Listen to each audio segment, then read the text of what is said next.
Кая барасың? Дей. Украинаға. Дей, мен де шында. Икеу киттік. Бардық.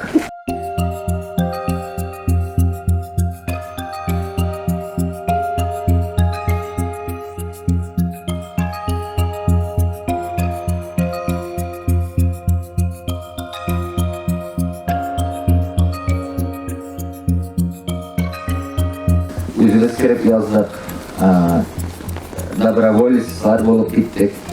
Біз кетмеше кім кетейік? Біз кетмеше кім кетсін?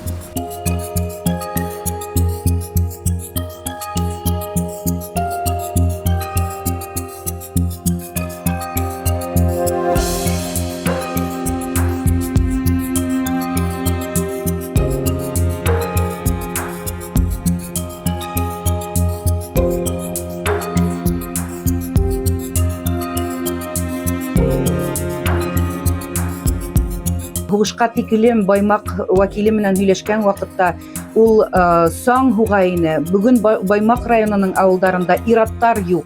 Унда карт-коры, катын-кыз, балалар гына. Ә был нимәнән шулай? Чөнки бөтен ирҙәр дә Себердә акса эшләй. Менә был зур проблема ине. Һәм был проблеманан сыгу юлы ул бердән-бер. Башкортостандың икътисады яхшырган осракта, үзебезнең ирҙәр безнең республикабызда эшкә калган осракта был проблеманан касып булыр ине. Ирҙәр бәлки һугышка бармастар ине. Все-таки надо признать определенную ментальность татар-башкир. Это очень трудолюбивые, дисциплинированные и в плохом смысле послушные народы. Хотя вообще, в принципе, может ли быть послушание в хорошем смысле, не знаю.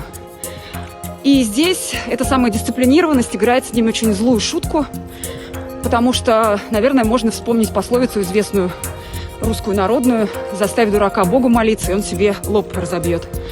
Вот это как раз в данном случае про участие татар и башкир в преступной захватнической войне против Украины.